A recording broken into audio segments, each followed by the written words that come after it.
Hi, I'm Stacie Riddle. I am the Builder Services Division Manager for Ameris Bank. I handle all the builder relationships, including Empire Communities.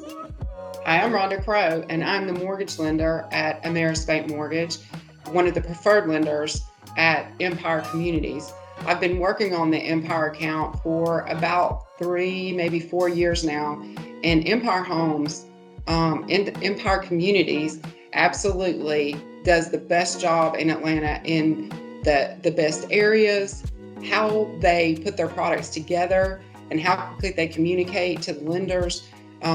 Compared to a lot of other industries that I have worked with and communities that I've worked with, they're just outstanding. It's a top-notch product and a top-notch company to be purchasing with. And I'm Ashton Sutton, and I help with the mortgage builder services and marketing with the relationship coordinator, so I can help out with any marketing for Empire Communities and anything that y'all need event-wise or anything.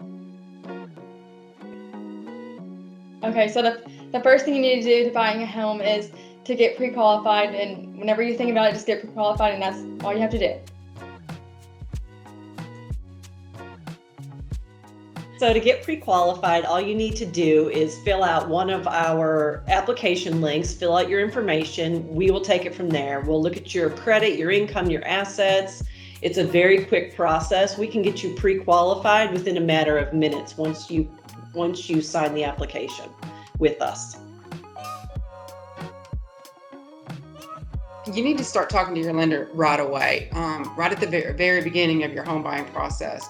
The lender will get your employment income and your residency and your payment income and figure out how much home you can afford. That's the first thing that you need to know. Can I afford that payment? And exactly what can I go up to when purchasing a house? That way you can go out there and kick tires and know that you're comfortable with the house that you've fallen in love with.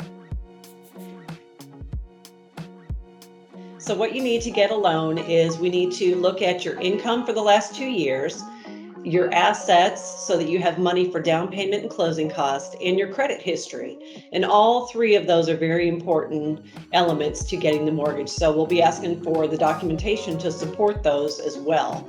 So you'll need to start gathering all those documents, and we'll look at all of those and see what you can qualify for based on that. When you're out there shopping for your mortgage, my advice is when you reach out to find a loan consultant that is seasoned, that's got experience.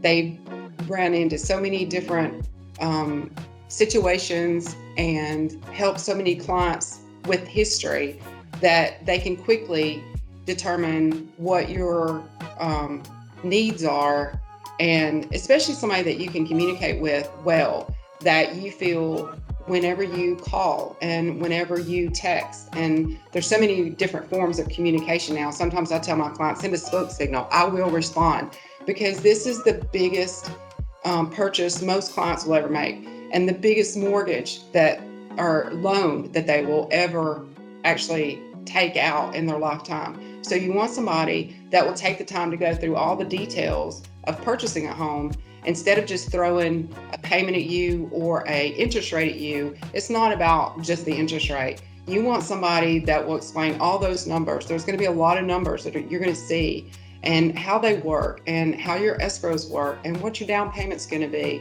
and what your payment will be, and what it is with escrows.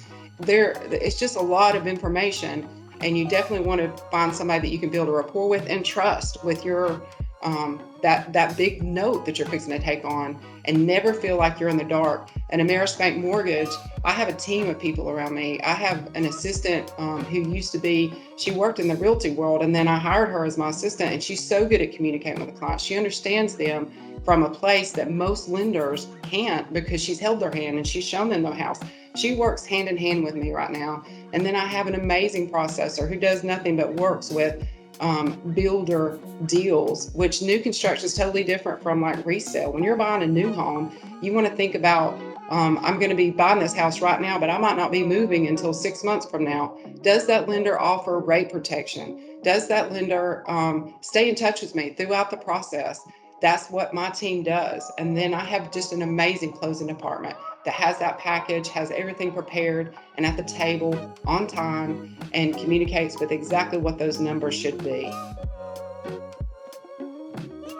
A first-time home buyer should really just get in there and get all the information together. Be responsive to your lender and be forthright with your lender. If there's a question that's bothering you, don't go ask your friend about purchasing this house and about the income. Don't go ask your friend or ask the guy at work that got a mortgage a week ago. You want to be talking to your loan officer who's got that wealth of knowledge, instead of somebody guessing at it or not understanding the dynamics of your home purchase.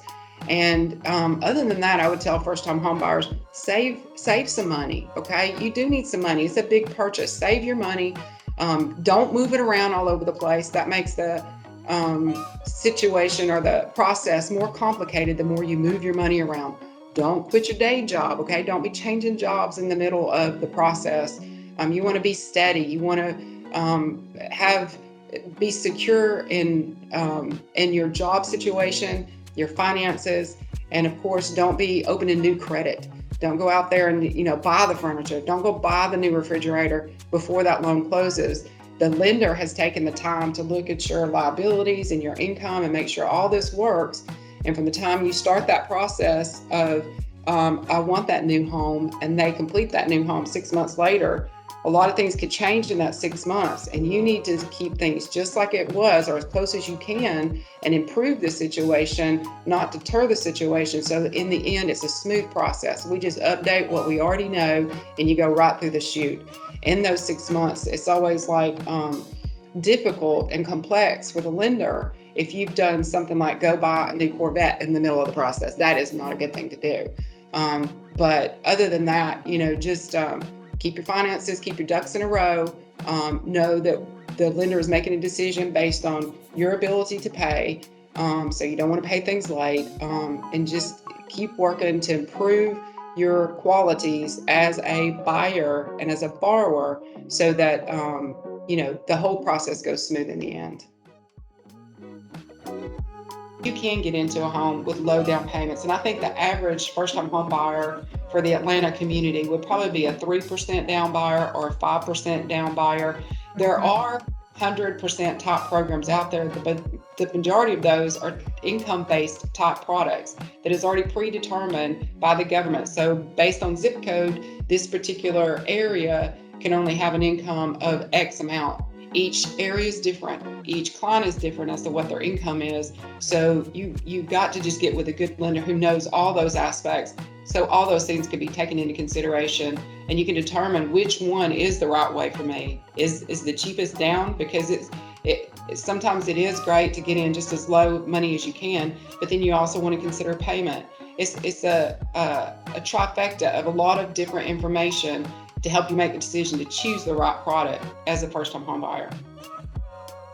Exactly. And what I wanted to add on to what Rhonda said was you want to find a lender that offers all those options to the buyers, whether it be the down payment assistance programs, the 100% financing, the specialty Fannie Freddie programs, the USDA with 100%, as well as Ameris has to offer the portfolio loans. And those are our make sense loans where we can go out of the box. So if you choose a lender that has all those options, you'll also be in a better position where they'll put you in the best product or give you those options to choose which product is best for you as well. I think that's a great benefit of working with the bank versus, a lot of other opportunities or mortgage companies that might be out there, because the bank can bring so many more options instead of having, when you got that crayon box when you're in school and you got that little bitty box that had 8 things in it. Well, that's how most mortgage companies are. Ameris Bank Mortgage or the bank, we got that big box. Remember, you got the big box, had 64 colors in there. That's how many products we have to offer you to help find the right one for the home that you want to purchase. So the typical down payment is no longer 20%. Sure, you can still put down 20%, but most first-time home buyers are putting down 3% to 5% down. So that's a minimal amount that they need to put down on the home. And those, qualify for a 30-year fixed rate mortgage, which most of them are looking for as well. Right now is in my opinion, I'm 30 years in the business. Now is the best time there's ever been to purchase a new home. Number one, the interest rates are so extremely low. And if you're buying in the Atlanta market, there is just not a hotter market to be purchasing in Atlanta. I wish to goodness each new community that I had an opportunity to work with as a lender, I had purchased that first product right out of the gate, because just within months, the equity that you're building when you're investing in a new home is just growing. And had I done that each and every time, I would have quite a bit of assets right now, quite a bit of equity right now. So invest in your future when you're buying that new home, and doing it right now when these rates are so low, and the numbers into the future. If you're going to do the new construction, I think I mentioned we do have an extended rate lock, so we can protect you even now at those lower interest rates. And also onto that, the interest rates, a lot of times you can buy a house and your monthly payment is cheaper than you would pay for rent. So instead of throwing that money out the window, like Rhonda said, you're investing in your assets by owning a home. I think that happens about 90% of the time when I'm pre-qualifying a client, and especially in such a well sought after market that like we are sitting in right now. The rents are so high and they're hard to find good rental properties. Investing in a home most times is less expensive, and you're building your future both.